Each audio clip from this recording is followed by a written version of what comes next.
Before Putress became one of the Scourge at the beginning of the Third War, he loved nothing more than experimentation, discovery, and creation. Though that was all he truly knew. His life before Undeath was almost entirely forgotten. After some time, though, he regained his free will alongside the Forsaken. Knowing he needed to speak with the Dark Lady herself, he tracked down Sylvanas, though the Dreadlord Varimothras refused to grant him an audience. But Putress was not one to be deterred. He followed Sylvanas into the throne room of Lordran itself and confronted her directly. The boldness alone impressed Sylvanas enough to hear what he had to say. Putress explained that he barely remembered his life before Undeath and felt no attachment to the man he once was. Unlike many of the Forsaken, he embraced Undeath completely, seeing it not as a curse but as a gift, a boon. He believed the same plague that had created the Forsaken could be controlled and weaponized for their benefit. Impressed by his conviction, Sylvanas established the Royal Apothecary Society, with Putress as its Grand Apothecary. But there were conditions to this arrangement. The perfected plague had to be capable of killing the Scourge, not just the living. And if the opportunity ever presented itself, Arthas was to die by it. This work was not something many would accept, and so it was carried out in secret. Even Sylvanas understood how horrifying these acts would appear to others. But Putress cared little for morality or public opinion. He pushed the experiments further, eventually requesting living Forsaken test subjects, along with living human subjects if they could be acquired. Sylvanas agreed, though only the Forsaken who were criminals were to be used. Over time, the work consumed him completely. The pursuit of a perfected plague became his obsession, and no matter the cost, he intended to see it through. During the Second Scourge Invasion, when floating necropolises appeared across Azeroth spawning the undead, Putress was deeply invested in researching both the plague and the Scourge themselves. Rather than working from the Undercity though, he operated out of an apothecary camp within Shatroth City. There, he experimented directly on infected Scourge remains, studying the plague in hopes of understanding it completely.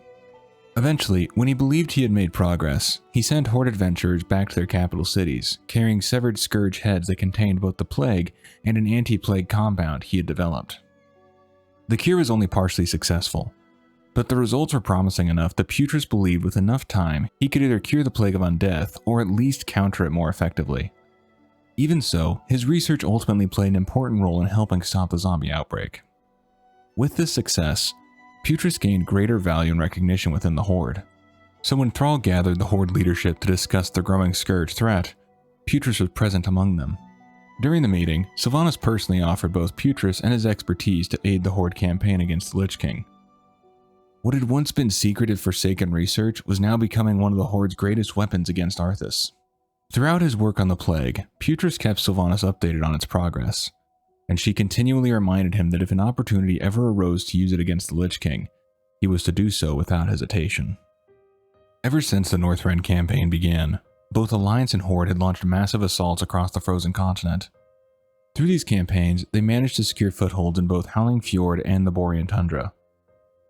Though they were still far from ending the threat of the Lich King and the Scourge, every battle won and every stretch of land reclaimed brought them one step closer to their goal.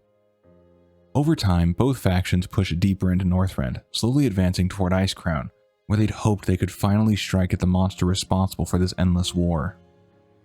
The primary entrance into Icecrown and the heartland of the Scourge itself was believed to be Angrathar the Wrathgate, but both factions understood they could not face this threat alone.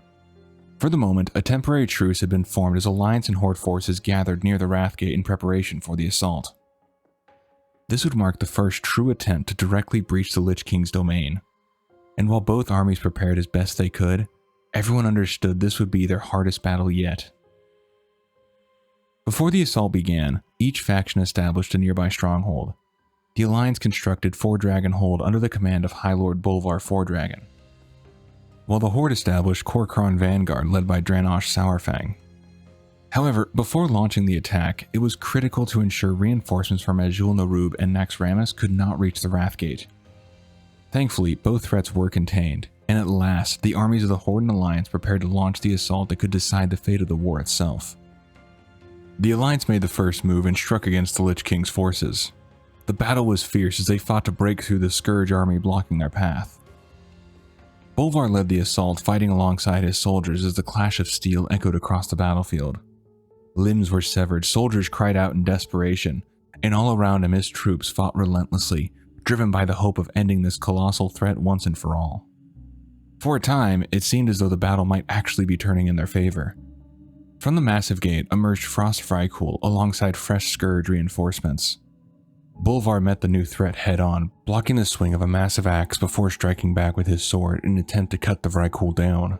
The creature dodged and attacked again, forcing Bolvar to deflect the blow as the Scourge pressed harder against the Alliance lines.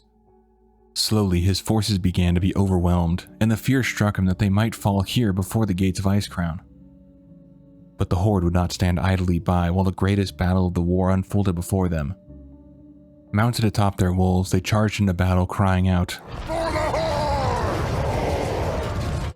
With Dranosh Sourfang leading the assault, the Horde crashed into the Scourge lines, ready to tear their enemies apart. Fighting side by side, the Horde and Alliance managed to stabilize the battlefield and push the undead back from the gate. For a brief moment, victory felt possible. The armies regrouped before the Wrathgate itself, and Bolvar called out to Arthas directly, challenging the Lich King to come forth and answer for his crimes. Bolvar got his wish. The massive gates slowly opened once again, and the Lich King himself emerged to face them. In that instant, the tone of the battle shifted completely. With barely a gesture, Arthas raised more undead from the battlefield itself, restoring his ranks in moments. He mocked the gathered armies openly, condemning them as nothing more than future soldiers for the Scourge. Enraged, Dranosh charged directly at the Lich King, hoping to finally bring him down. But to Arthas, he was little more than a fly. Dranosh swung his axe, but Frostmourne shattered the weapon instantly before Arthas struck him down, claiming his soul for the cursed blade's growing collection. Bolvar prepared to charge next, but before he could, a voice suddenly echoed from the cliffs overlooking the battlefield. Grand Apothecary Putress. He denounced the Alliance, the Horde, and the Scourge alike, declaring that all of them would suffer the vengeance of the Forsaken. At his command, catapults positioned high above the battlefield unleashed canisters filled with the new plague. The barrel shattered upon impact, releasing thick clouds of green death across the battlefield below. Panic erupted instantly. Soldiers from both factions attempted to flee as the plague spread throughout the battlefield. Many died almost immediately, while others collapsed screaming in agony as the plague consumed them. Bolvar found himself trapped in the middle of the spreading clouds, watching helplessly as the plague drew closer and closer until it finally filled his lungs. He collapsed to the ground beside countless fallen soldiers as he slowly died among them. Even the Lich King himself was affected. Arthas realized too late that the plague posed a genuine threat even to him. Barely escaping destruction, he retreated back through the Wrathgate and into Icecrown. The battle was lost. Both armies suffered devastating casualties, and both their leaders had fallen. Bolvar remained upon the battlefield, only moments away from death itself, when red dragons descended from Wyrmrest's temple to cleanse the area. Their flames burned across the battlefield, purging both the plague and the undead alike. But while the dragonfire saved Bolvar's life, it changed him permanently.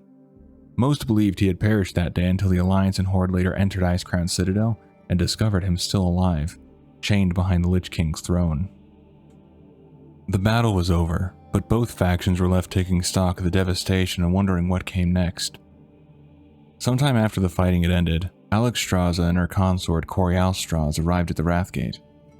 The two dragons watched as survivors searched the battlefield for their comrades, hoping somehow they had survived, though most already knew the grim truth. This was no rescue mission, it was a recovery effort. The dragon spoke briefly with some of the survivors, hearing first-hand accounts of the horror that had unfolded before the Wrathgate. During the search, soldiers eventually recovered Bolvar Four-Dragon's shield, but his body was nowhere to be found. Many assumed the Scourge had dragged his remains away to either feast upon them or raise him into undeath later. But the dragons knew the truth. Speaking quietly in their own tongue, they warned one another. They must not discover the fate of the young paladin, not yet. Though Sylvanas had ordered Putress to use the plague if an opportunity to kill Arthas ever presented itself, Putress had ultimately betrayed her as well. Working alongside Varimathras, who still secretly served the Burning Legion, Putress had been promised greater power than Sylvanas could ever offer him. He willingly joined the coup against the Dark Lady in pursuit of his own ambition. But while Sylvanas desired Arthas' death more than anything else, this was never the outcome she wanted. Had Arthas truly died beneath the plague at the Wrathgate, she would have viewed the lives there lost as a necessary sacrifice. But nothing had gone according to plan. Instead of destroying the Lich King with perhaps the only weapon capable of harming him, Putress had slaughtered Horde and Alliance soldiers alike, warriors who had chosen, however briefly, to stand together against a common enemy. And rather than ending the war, the Wrathgate ignited an old hatred that had only barely begun to fade. When Varimathras moved against Sylvanas and seized control of the Undercity, he failed to kill her before she escaped Orgrimmar. There, she informed the Horde of the betrayal. In the aftermath, the Forsaken themselves became divided, with some remaining loyal to Sylvanas while others sided with Varimathras and Putress. When King Varian received Bolvar's shield from returning Alliance adventurers, grief and fury overtook him. To Varian, the Wrathgate was nothing less than a betrayal by the Horde. But more than that, Bolvar's apparent death struck him personally. Bolvar had not only been one of Varian's closest friends, who he counted as a brother, but had also helped raise Anduin during the years Varian was missing from Stormwind after his kidnapping and loss of memory. Varian needed answers. He sent Jaina to Orgrimmar to speak with Thrall and Sylvanas directly. Sylvanas claimed that Putress had acted on his own and promised the traitors would be dealt with. And Thrall insisted the Horde had no desire to go to war with the Alliance. Jaina then returned to Stormwind and relayed everything she had learned, but Varian was unconvinced. Sylvanas' explanation did not sit right with him, and with the Undercity no longer fully under Horde control, he saw an opportunity to reclaim the fallen kingdom of Lordaeron for the Alliance. The assault on the Undercity began soon after. The Horde struck first under the leadership of Thrall, Sylvanas, and Vol'jin, while the Alliance entered through the sewers, led by Varian, Jaina, Brol, and Valera. Both factions fought with brutal determination, each seeking vengeance for those lost at the Wrathgate. Through the assault, both Putress and Varimathras were ultimately defeated. Varimathras would be cast back into the Twisting Nether, only to later resurface in Antorus before finally meeting his end there. Putress' fate was simpler. After death, his soul was cast into the Shadowlands where, in time, it would be consumed by Death Knights for its essence, ensuring he would never again harm another living soul. But for Varian, the damage had already been done. As he pushed through the Undercity, he witnessed the horrors hidden beneath Lordaeron's ruins, mutilated human corpses used in foreign plague experiments. In that moment, his worst fears about the Forsaken were confirmed. Whatever fragile trust may have once existed between the Alliance and Horde collapsed entirely beneath the weight of the Wrathgate and the horrors uncovered beneath the city. Eventually, Varian confronted Thrall directly within the throne room of the Undercity, declaring openly that he could no longer trust the Horde and formally proclaiming war between the factions once more. Before the confrontation could erupt into another massacre within Lordaeron, Jaina intervened and stopped the conflict before blood once again flooded the halls of the Fallen Kingdom. And so, the event that was supposed to bring the factions together and mark the beginning of the end for the Lich King, instead destroyed what little trust and cooperation still remained between them. And just like the countless lives lost on the battlefield that fateful day beneath the plague, that fragile peace was lost as well. From now on, at the end of my videos, I'm going to start adding the outtakes, or some outtakes of me doing the recording, because some of them are pretty funny, I find, and also, you might get a kick out of them. But either way, here's a few of those, and hopefully you enjoyed. And please, do take care of yourself. Putress gained... fucking A. Putress was deeply invested in researching, though they were still far from the ending. Oh. Messed that up. The creature dodged and attacked again. Attacked. The creature dodged and attacked again. And the Lich King himself emerged to face them. Oh my god. Emerged.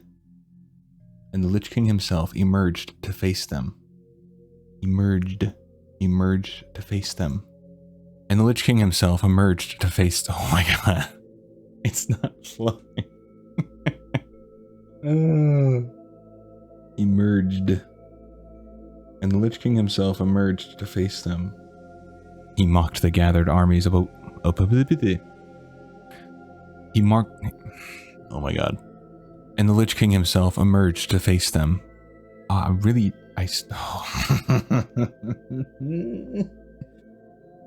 my god. Emerged. And the Lich King himself emerged to face them. Wow, I really have a hard time with that. He collapsed to the ground beside countless... I don't know what the hell I was going for there. Believing the attack to be the work of Arthas. That's not right at all. I don't think Arthas would use the plague on himself. He willingly joined the coup against the Dark Lady in pursuit of his own... With some... And the Lich King himself emerged to face them. Damn it. Okay. And the Lich King himself emerged to face them. I have to very... Alright. Serious face.